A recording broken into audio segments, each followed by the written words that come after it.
तुम्ही काहीच केलं नाही ते सांगतात आणखी 2 राज्याचा अभ्यास राहिला म्हणून पुन्हा माझे या ठिकाणी अनिल डोके आणि माझे चंद्रकांत आजारे हे 2 मल्हार बाळे उपोषणाला गेल्या 15 दिवसापासून या ठिकाणी बसले तर या ठिकाणचा राजकीय नेते असतील किंवा या ठिकाणचे प्रशासकीय अधिकारी असतील ते कुणीच आलेले कामगार परवाच्या दिवशी मी ज्यावेळेस या ठिकाणी अनिल बाबांना भेटायला आलो ऍक्च्युअली त्यांची लग्न पण झालेली होती आम्ही डॉक्टर साहेबांना मान्य केले अरे बघ म्हणलं हा माझा मुलगा या ठिकाणी गेला तर माझा त्यांनी समान तरी कोणाला आलेला तुम्हाला सुखाने सांगू देणार नाही कारण गती दोघांकडे आमचे मामा आहेत ना याचा डोळ कशासाठी वाचतो बांधलो एक तर इमानदारीसाठी नाही तर एखाद्याचा जर वोट घ्यायचा जर प्रत्येकाचं या सरकारला उलटाच्या केसला जमतं म्हणून त्या सरकारला प्रशासनाला प्रत्येकालाच विनंती आहे आमचा जो एसटी आरक्षण अंमलबजावणीचा प्रश्न आहे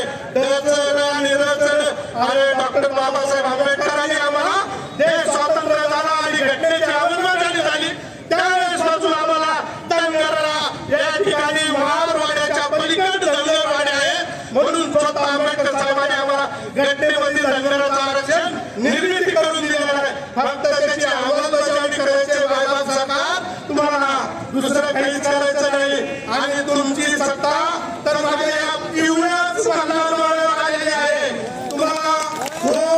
थोडी झलक लोकसभेला दाखवलेली आहे तुम्हाला वाटत असेल कोणत्या दुसरा कोणता समाज तुमचा नाही शिंदे साहेब फडणवीस साहेब अजितदादा तुमच्या सोबत राहणारा हा समाज आहे तुमच्या बारामतीमध्ये सुद्धा बघा कोणता समाज आहे काही मतदार ते आमच्या नागपूरमधून येऊन बारामतीला पडत नाही तिथं कोणत्या समाजाच्या मतावर तुम्ही निवडून येता इथले लोकलचे आमदार तुम्ही बघा या ठिकाणचा माझा समाज कुणाच्या सोबत आहे म्हणून मी अभिनंदन करतो या ठिकाणी आमदार बाबासाहेब पाटलांचं निलंगेकर साहेबांचं आणि सर्व आमदारांनी आम्हाला पत्र दिलेलं आहे त्या सर्वांचा सुरुवातीच्या प्रयत्नाने या ठिकाणच्या सुद्धा आमदार साहेबांनी आम्हाला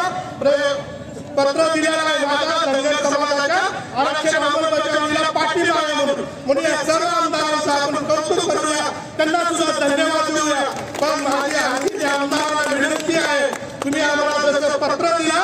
तसं तुम्ही विधानसभेमध्ये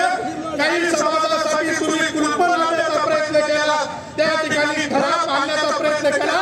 तसं माझ्या धनगर समाजासाठी सुद्धा तुम्ही प्रयत्न करा मी तुम्हाला एकीचा धनगर बाबा म्हणून या नागपूर जिल्ह्यात शब्द देतो जर तुमची आरक्षणाच्या अंमलबजावणीचा प्रश्नाचा मागणी आला तर कुणाचा बाप तुमच्या सरकारला हलवू शकणार नाही ही माझ्या धनगराचा प्रत्येक धनगराचा शब्द आहे कारण माझा प्रत्येक धनगराचा एक वर्ग आज शिक्षण घेऊन घरी बसलेला आहे ते आरक्षणामुळे असेल त्याच्या परिस्थितीमुळे असेल त्याला पुढे बाहेर जाता येत नाही त्याचे आई वडील 8 महिने बाहेर कुठं तर मेंढ्या राखत जातात आणि त्या लेकराच्या घराची जबाबदारी येत आहे किंवा कोणत्या काम परिस्थिती नाजूक आहे म्हणून आपल्या मायबाप सरकारला आणि धनगर बांधव या ठिकाणी कळकळीला हात जोडून विनंती करत आहोत की आमच्या आरक्षणाचं जे दिलेलं आहे ती फक्त द्या हो मायबाप सरकार कारण आमच्या हातात सत्ता नाही आमच्या हातात मार्ग भरपूर आहे पण आम्ही दाखवत नाही कारण आम्ही धनगर आहे धनगर मध्ये भरपूर जे काय करू शकतात कारण या भारतातला आधी भारत जर कोण असेल तर ते आम्ही धनगर आहोत या भारतातली खाण दाखवून काय काय कुठं करायचे ते फक्त माझ्या धनगर भावाला माहिती आहे म्हणून सरकार तुम्ही डोळे साफ करू नका आणि कुणी हे त्या समाजाला आम्ही निवडून पडलो हे तुमचा गैरसमज आहे कारण आजपर्यंत कोणता समाज तुमच्या सोबत नव्हता 2014ला ज्यावेळेस आम्ही तुमच्याकडे घुसलो तेव्हापासून तुम्हाला सत्तेची कुठेतरी चव चाखायला मिळत आहे 1995ला सुद्धा मुंडे साहेबांनी आम्हाला वोट पाडली आमची म्हणून तुम्हाला त्यावेळेस सुद्धा सत्ता आली ही तुमच्या सगळ्या ज्ञानी माणसाला माझ्या सगळ्या धनगर कोणाला सांगण्याची गरज नाही म्हणून आपण सांगत होऊ या ठिकाणी पुढचे 2 महिने तुम्हाला सुद्धा धोक्याचे आहे सावध व्हा आणि या ठिकाणी आमच्या धनगराचा काय प्रश्न आहे तो मार्गी लावण्याचा प्रयत्न आपण सर्वांनी बसून करावा. कारण छत्रपती शिवाजी महाराज रयतेचे राजे करत असताना रायगडावर जसं माझी हिरकणी एका दिवशी संध्याकाळी मित्रांनो वरील आली, दरवाजे बंद झाले, खाली बाळ होत आणि हिरकणी अडकली रायगडावर. जिथं आपल्याला आज रोप मधून जाता येत नाही अशा ठिकाणून ती माझी धनगर बहिणी रात्री खाली आली आणि आपल्या मुलाला त्या ठिकाणी दूध पाजवलं. तसं या ठिकाणी माझ्या हिरकण्या इथे आलेल्या आहेत. या हिरकण्या या ठिकाणी पाहत आहे त्यांच्या मुलाची काय परिस्थिती होत आहे. म्हणून ही जर पीठ करून द्या